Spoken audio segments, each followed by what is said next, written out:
దేవుడు మనలను దీవిస్తున్నాడంటే మనము అతిశయించడానికి, గర్వించడానికి కాదు. మరి దేనికి ఆయన మనలను దీవిస్తున్నాడు? ఆ విషయాలను పరిశీలిద్దాం.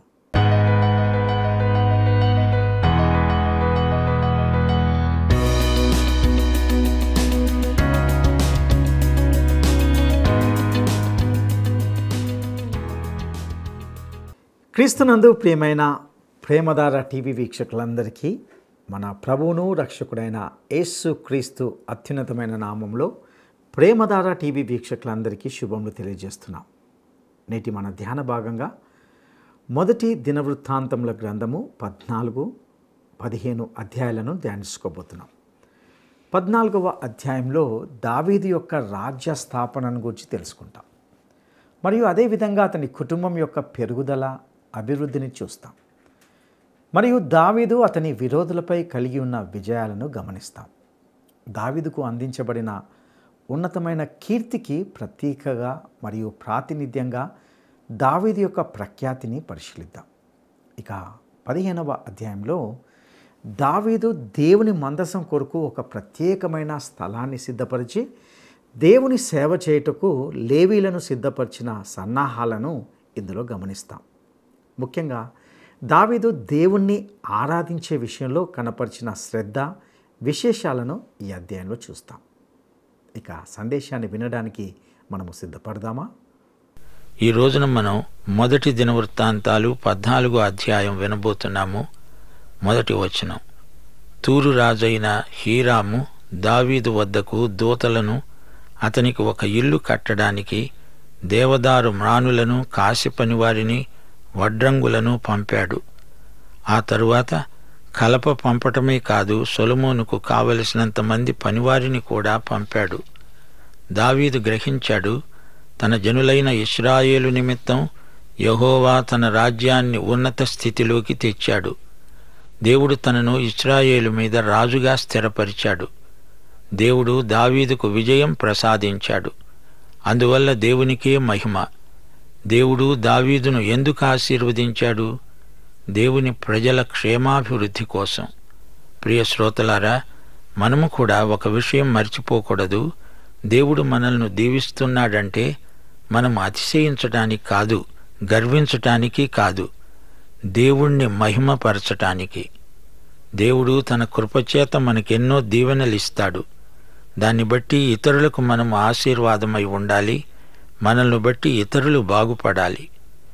పిమ్మట యెరూషలేమునందు దావీదు ఇంకా కొందరు స్త్రీలను వివాహం చేసుకొని ఇంకా కుమారులను, కుమార్తెలను కన్నాడు.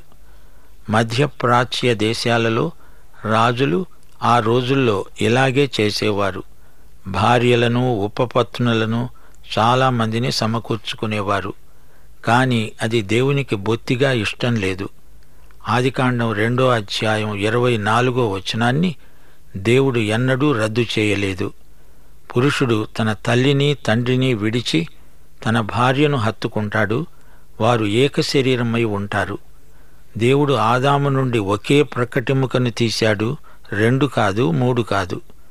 పురుషునికి ఒకే భార్య ఉండాలనేదే దేవుని సంకల్పం. దావీదు ఎంతమంది స్త్రీలను పెళ్లి చేసుకున్నాడు. దాని ద్వారా ఎన్నెన్నో సమస్యలు తలెత్తాయి. అంతఃపురంలో కలహాలు, అసూయ, చివరికి హత్యలు కూడా జరగడానికి బహుభార్యాత్వమే కారణం అని వేరే చెప్పనక్కర్లేదు. 8వ వచనం. దావీదు ఇశ్రాయేలీయులందరి మీద రాజుగా అభిషేకం చేయబడ్డాడని విని ఫిలిష్తీయులందరూ దావీదును వెదకి పట్టుకోవడానికి బయలుదేరగా దావీదు ఆ సంగతి విని వారిని ఎదుర్కొనడానికి పోయాడు. ఫిలిష్తీయులు వచ్చి రెఫాయీయుల గుహలో దిగారు. దావీదు దేవుని వద్ద విచారణ చేసి అడిగాడు, ఫిలిష్తీయుల మీదికి నేను పోయిన ఎడల నీవు వారిని నా చేతికి అప్పగిస్తావా? యెహోవా అన్నాడు, వెళ్ళు, నేను వారిని నీ చేతికి అప్పగిస్తాను.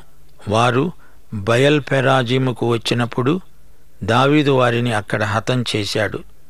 ఆ స్థలానికి బయల్ పెరాజీము అనే పేరు పెట్టాడు. జలప్రవాహాలు కొట్టుకొని పోయేటట్లు నా శత్రువులను నా ఎదుట నిలవకుండా దేవుడు నాశనం చేశాడు అన్నాడు. వారు అక్కడ తమ దేవతలను విడిచిపెట్టిపోగా వాటిని అగ్నిచేత కాల్చివేయాలని దావీదు ఆజ్ఞాపించాడు. ఫిలిష్తీయులు మరల ఆ లోయలోనికి దిగిరాగా దావీదు తిరిగి దేవుని వద్ద విచారణ చేశాడు.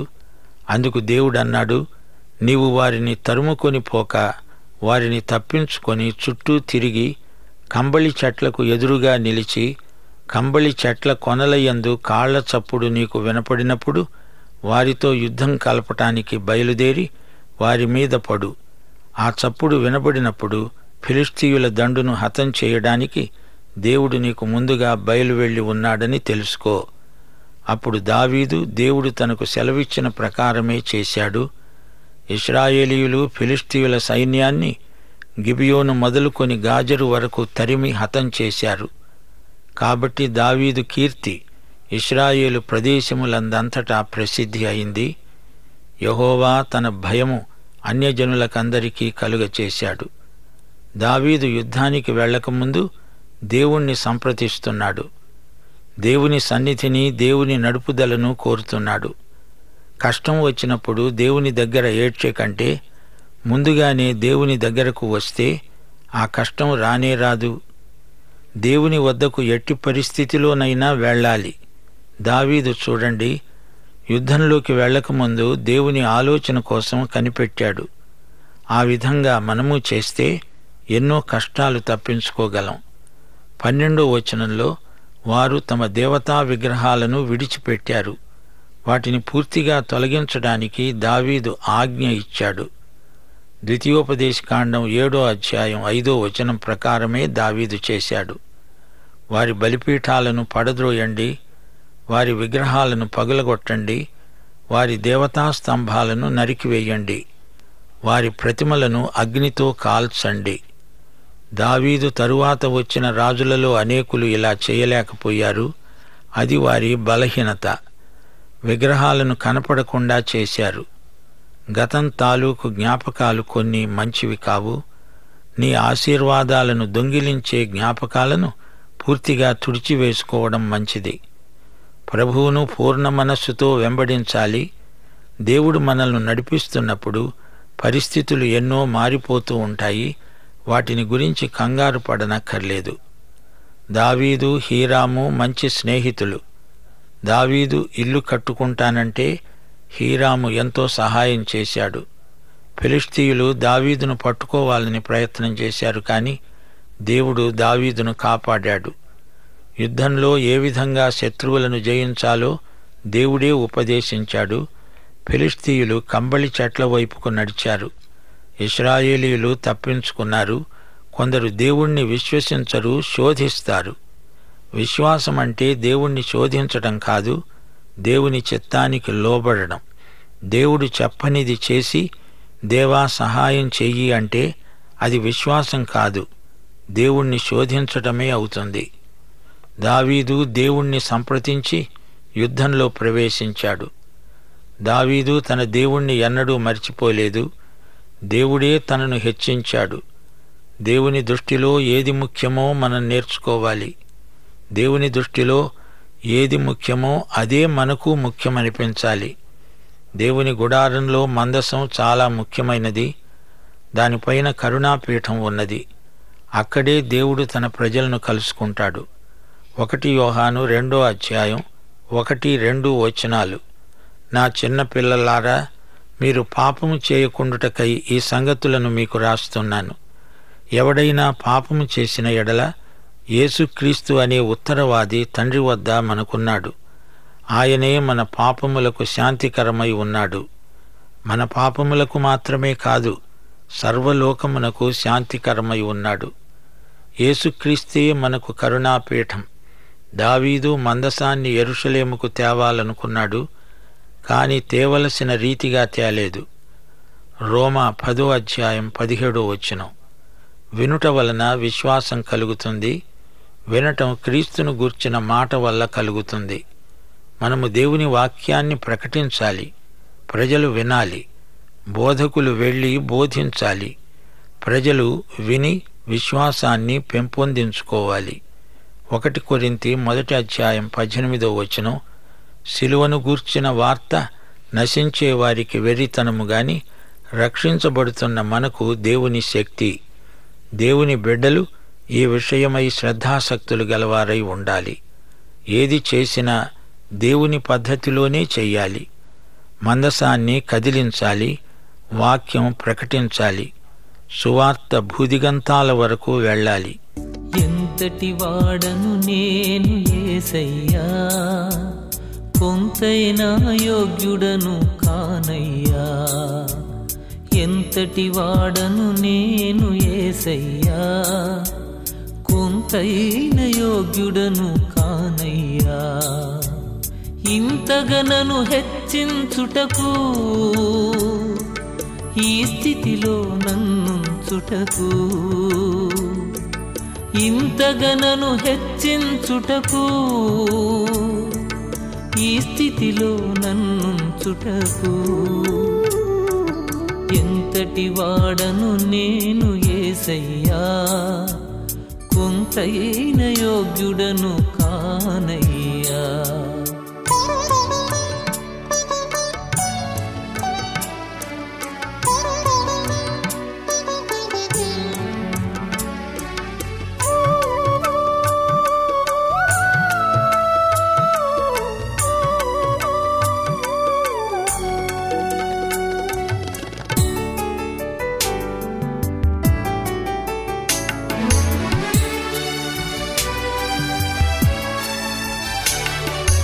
ఐశ్వర్యము గొప్పతనమును కలిగించు దేవుడవివే, హెచ్చించు వాడవును, బలమిచ్చు వాడవు నీవే. ఐశ్వర్యము గొప్పతనమును కలిగించు దేవుడవివే, హెచ్చించు వాడవును, బలమిచ్చు వాడవు నీవే. అల్పుడను మంటి పురుగును నన్ను ప్రేమించినావు, ప్రాణమును నీ సర్వమును నా కొరకై అర్పించినావు. ఎంతటి వాడను నేను యేసయ్యా, కొంతైనా యోగ్యుడను కానయ్యా. ఎంతటి వాడను నేను యేసయ్యా, కొంతైన యోగ్యుడను కానయ్యా.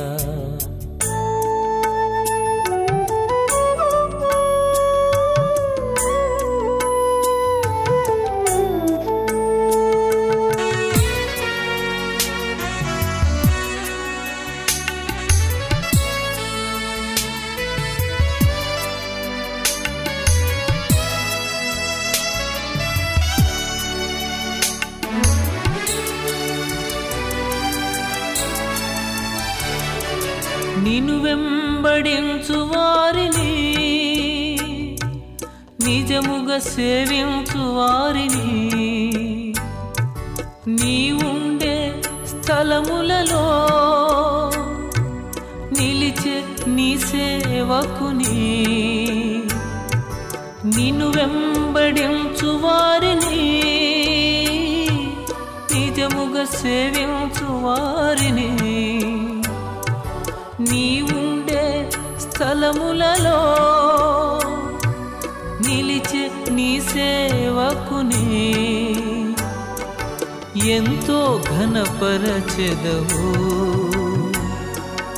ఆశీర్వదించెదవు. శత్రువుల కంటే ఎత్తుగా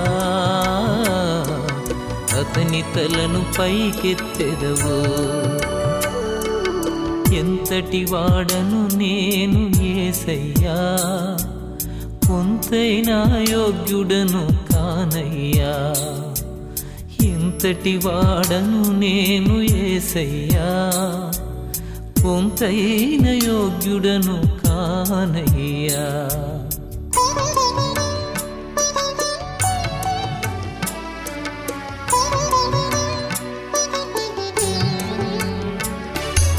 వినయము గల మనుష్యులను వర్ధిల్లజేసెదవు. గర్విష్ఠుల గర్వము నడచి గద్దె నుండి దించెదవు. వినయము గల మనుష్య. ఇప్పుడు మనం 15వ అధ్యాయానికి వస్తున్నాము. ఈ అధ్యాయంలో లేవీయులు మందసాన్ని యెరూషలేముకు మోసుకొని తెస్తారు. మొదటి వచనం, దావీదు తన కొరకు దావీదు పురమందు ఇండ్లు కట్టించాడు. దేవుని మందసానికి ఒక స్థలం సిద్ధపరిచి దానిమీద గుడారం ఒకటి వేయించాడు. మందసాన్ని ఎత్తటానికి, నిత్యము తనకు సేవ చేయడానికి యెహోవా లేవీయులను ఏర్పరచుకున్నాడని చెప్పి వారు తప్ప మరి ఎవ్వరూ దేవుని మందసమును ఎత్తకూడదని దావీదు ఆజ్ఞాపించాడు. మందసానికి స్థలం ఏర్పరిచాడంటే బాగానే ఉంది, అది దేవుడు ఆమోదించాడు. గాని ఇండ్లు కట్టించే ఈ పని దేవుడు చెప్పింది కాదు, అది దేవుని దృష్టిలో అంత ముఖ్యమైనది కాదు. లేవీయులే మందసాన్ని మోయాలి అని అంతకు ముందే దావీదు ఎందుకు ఆజ్ఞాపించి ఉండలేదు? ఈ జాగ్రత్త ముందే చూపించి ఉంటే ఉజ్జా చచ్చి ఉండేవాడు కాడు గదా. ఈ విధంగానే మనమంతా నేర్చుకునేది. దెబ్బతింటేనే కాని పాఠం అర్థం కాదు. మనం ఇలాంటి తప్పులు జీవితంలో ఎన్నో చేసి ఉంటాము, కాదంటారా? అంతటా దావీదు తాను యెహోవా మందసమునకు సిద్ధపరిచిన స్థలానికి దానిని తీసుకురావడానికి ఇశ్రాయేలీయులందరినీ యెరూషలేముకు సమాజముగా కూర్చాడు. దావీదు ఇప్పుడు మందసాన్ని సరైన పద్ధతిలో, దేవుని పద్ధతిలో యెరూషలేముకు తరలిస్తున్నాడు. ప్రతి కుటుంబాన్ని, ప్రతి వంశాన్ని, వాటిలో నుండి ఎందరు రావాల్సింది, ఏ పనులు చేయాల్సింది నిర్ణయించాడు. 11, 12 వచనాలు. అంతటా దావీదు యాజకులైన సాదోకును, అబ్యాతారును, లేవీయులైన ఊరియేలు, ఆశాయా, యోవేలు, షమయా, ఎలీయేలు, అమీనాదాబు అనే వారిని పిలిపించి వారితో అన్నాడు, లేవీయుల పితరుల సంతతులకు మీరు పెద్దలై ఉన్నారు.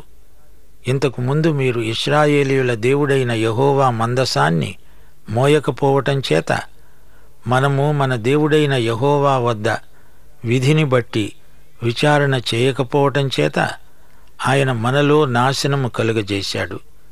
ఇప్పుడు మీరు, మీ వారు, మిమ్ములను మీరు ప్రతిష్ఠించుకొని నేను ఆ మందిరమునకు సిద్ధపరిచిన స్థలానికి దానిని తేవాలి. దావీదు సిద్ధపరిచిన స్థలమేదో మనకు వివరంగా తెలియదు. అరవున కళ్ళము స్థలమై ఉండవచ్చు. ఈ స్థలాన్ని దావీదు ఆ తరువాత వెల ఇచ్చి కొన్నాడు. ఇది మోరియా కొండ చర్య ప్రాంతంలో ఉంది. అక్కడే అబ్రహాము ఇస్సాకును బలి ఇవ్వబోయిన చోటు. ఈ కొండ కనుమలు యెరూషలేము వరకు వ్యాపించి ఉన్నాయి. అక్కడే యేసు సిలువ వేయబడిన కపాల స్థలం గొల్గొతా ఉంది. మోరియా కొండ మీదనే దావీదు మందసానికి స్థలం సిద్ధం చేసి ఉంచాడు. మందసాన్ని ముట్టి ఉజ్జా చచ్చాడంటే దానికి కారణం దావీదు ఇప్పుడు తెలుసుకున్నాడు. ఉద్దేశం మంచిదైతే చాలదు, పద్ధతులు కూడా మంచివై ఉండాలి. దేవుని తీర్పులు ఎల్లప్పుడూ న్యాయసమ్మతమైనవే. మందసము మోయవలసిన వారు లేవీయులు మాత్రమే. ఈ సేవకు వారు ప్రత్యేకించబడినవారు, అనగా వీరు పాపము నుండి, చెడుగు నుండి ప్రత్యేకంగా దూరంగా ఉన్నవారు. అందుకే వీరు ప్రత్యేకంగా స్నానం చేసి శుచిగా ఉండి ప్రత్యేకమైన దుస్తులు ధరించి ఉంటారు. 14వ వచనం, అప్పుడు యాజకులు, లేవీయులు ఇశ్రాయేలీయుల దేవుడైన యెహోవా మందసాన్ని తేవటానికి తమను తాము ప్రతిష్ఠించుకున్నారు. అది ఇశ్రాయేలీయుల దేవుడైన యెహోవా మందసం. జాగ్రత్త, దాన్ని నిర్లక్ష్యం చేశాము అంటే దేవుణ్ణి నిర్లక్ష్యం చేసినట్లే. తరువాత లేవీయులు యెహోవా సెలవిచ్చిన మాటను బట్టి మోషే ఆజ్ఞాపించినట్లు దేవుని మందసాన్ని దాని దండెలతో తమ భుజముల మీదికి ఎత్తుకున్నారు. సంఖ్యాకాండం 4వ అధ్యాయంలో దేవుడు ఏ విధంగా మందసాన్ని మోయాలో స్పష్టంగా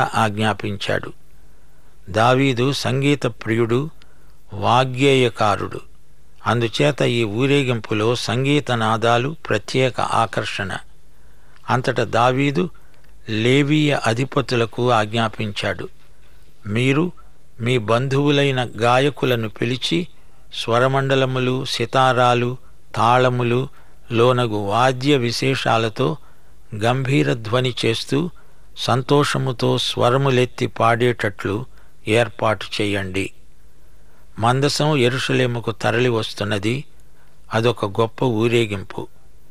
మిగతా వివరాలేమీ చెప్పకుండా ఈ గ్రంథంలో మందసం ఊరేగింపును గురించి చెప్పడం ఒక విశేషం. 25వ వచనం, దావీదును ఇశ్రాయేలీయుల పెద్దలును సహస్రాధిపతులను యెహోవా నిబంధన మందసాన్ని ఓబెదెదోము ఇంటిలో నుండి తేవడానికి ఉత్సాహముతో వెళ్ళారు. యెహోవా నిబంధన మందసమును మోసే లేవీయులకు దేవుడు సహాయము చేయగా వారు 7 కోడెలను 7 గొర్రె పొట్టేళ్లను బలులుగా అర్పించారు. ఈ బలులన్నీ యేసుక్రీస్తు వైపునకే చూపుతాయి. దావీదును మందసాన్ని మోసే లేవీయులందరూ గాయకులు. గాయకుల పనికి విచారణకర్త అయిన కెనన్య సన్నపు నారతో నేయబడిన వస్త్రములు ధరించుకున్నారు. దావీదు సన్నపు నారతో నేయబడిన ఎఫోదును ధరించాడు. ఇశ్రాయేలీయులందరూ ఆర్భాటం చేస్తూ కొమ్ములు, బోరలు ఊదుతూ, తాళాలు కొడుతూ, స్వరమండలాలు, సితారాలు వాయిస్తూ యెహోవా నిబంధన మందసాన్ని తెచ్చారు. ఆ రోజు యెరూషలేములో గొప్ప మహోత్సవం. ఆనందం ఆ పట్టణమంతటా వెల్లివిరిసింది. క్రీడాకారులలో, వారి అభిమానుల్లో విపరీతమైన ఆనందము, వేడుక విజృంభిస్తూ ఉంటే ఈ రోజున దేవుని బిడ్డల ముఖాలు విషాదంగా ఉండడం సిగ్గుచేటు కాదా? ప్రభువును బట్టి మనమెంతో ఆనందించవలసిన ప్రజలం. 29వ వచనం, యెహోవా నిబంధన మందసం దావీదు పురములోనికి రాగా సౌలు కుమార్తె అయిన మీకాలు కిటికీలో నుండి చూచి రాజైన దావీదు నాట్యమాడడము, వాయించడము కనుగొని తన మనస్సులో అతణ్ణి హీనపరిచింది. మీకాలు సౌలురాజు కుమార్తె. ఆమె దావీదు యొక్క మొదటి భార్య. దావీదు మరీ ఎంతో ఉత్సాహంగా దేవుని సేవలో పాల్గొనడం చూచి మనసులో అనుకున్నది, ఇతడు మతపిచ్చి మనిషి. దావీదులాగా ఆనందోత్సాహాలతో దేవుని సేవ చేయగలవారు ఈ రోజున మనకు కావాలి. దేవుని ప్రజల్లో నుండి ఆనందం వెల్లువలాగా పెల్లుబికి రావాలి. సోదరీ సోదరులారా, వింటున్నారా? ప్రభువును ఎరిగిన వారి హృదయాల నిండా ఆనందం. యేసును చూచిన కన్నులతో మరేదీ చూడడానికి విశ్వాసులు ఇష్టపడరు. యేసు శిశువును చేతపట్టుకున్న సిమియోను ఏమన్నాడో జ్ఞాపకం చేసుకోండి. యేసును కన్నులారా చూచిన తరువాత అతడు మరేదీ చూడడానికి ఇష్టపడక, నాథా, నీ దాసుణ్ణి సమాధానంతో వెళ్ళిపోనియ్యి అని వేడుకున్నాడు. యేసు ఈ రోజున సజీవుడు, మనకు సమకాలీనుడు. విశ్వాసికి యేసును గురించిన వివాదాలతో పనిలేదు. ఆయన ఎప్పుడు పుట్టాడు, ఎప్పుడు చనిపోయాడు అంటూ తేదీలను గురించిన వివాదాలు, తర్జన భర్జనలు విశ్వాసికేమీ పట్టవు. నా విమోచకుడు సజీవుడు అనే అనుభూతి చేత విశ్వాసి ఆనందమయుడైపోతాడు. ఇది పారలౌకికమైన పవిత్రానందం. దావీదు ఆనంద పారవస్యంలో నాట్యమాడాడు. అతని అనుభూతి మనకు ఆశ్చర్యం గొల్పుతుంది గదూ. అవును, అతడు దేవుని హృదయానుసారి. చీకటిలో నుండి వెలుగులోకి వచ్చిన మనిషి ఆ పళాన ఆనందంతో ఉక్కిరిబిక్కిరైపోతాడు. దేవుడు మనలను చీకటిలో నుండి ఆశ్చర్యకరమైన వెలుగులోనికి తెచ్చాడు. ఈ జీవితం దేవుని బిడ్డలతో కలిసి మనం పరలోకానికి పయనించే ఊరేగింపు లాంటిది. దారిలో ఎన్నెన్నో మనోజ్ఞమైన దృశ్యాలు.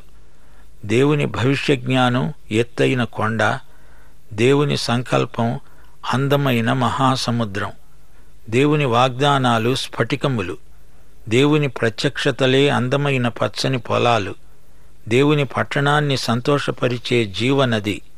ఈ దృశ్యాలను చూస్తూ పయనిస్తూ ఉంటే మనకు మహానందం అనిపించదా? ప్రియ సోదరీ సోదరులారా, ఆలోచించండి. విశ్వాసి జీవితంలోని అనుభవాలు వివిధమైనవి. వీటిలో ఏది ముందు ఏది తరువాత అని సిద్ధాంతీకరించడం వృధా ప్రయాస. నూతన జన్మ, విశ్వాసం, పశ్చాత్తాపం చక్రం గిరగిరా తిరిగినప్పుడు చక్రంలోని కడ్డీలు ఏది ముందు ఏది వెనుక అని చూడలేము. దేవుని జీవం హృదయంలోకి వచ్చింది, విశ్వసించాము. విశ్వసించినప్పుడు నిత్య జీవం వచ్చింది. విశ్వసించినప్పుడే పశ్చాత్తప్తులమయ్యాము. పశ్చాత్తాపం చెంది విశ్వసించాము. అలాగే పాపం చేయబట్టి మనిషి పాపి కాబట్టి పాపం చేస్తున్నాడు. ఏది ముందు ఏది తరువాత అనే వివాదం అనవసరం. దావీదు ఆనందమయుడు, అతనిది రక్షణానందం. దేవునికి స్తోత్రం. పాఠం సమాప్తం. ప్రభు అయిన యేసుక్రీస్తు వారి దివ్యకృప, తండ్రి అయిన దేవుని పరమ ప్రేమ, పరిశుద్ధాత్మ యొక్క అన్యోన్య సహవాసము, సమాధానము మనకందరికీ నిత్యత్వము వరకు తోడై ఉండునుగాక. ఆమేన్.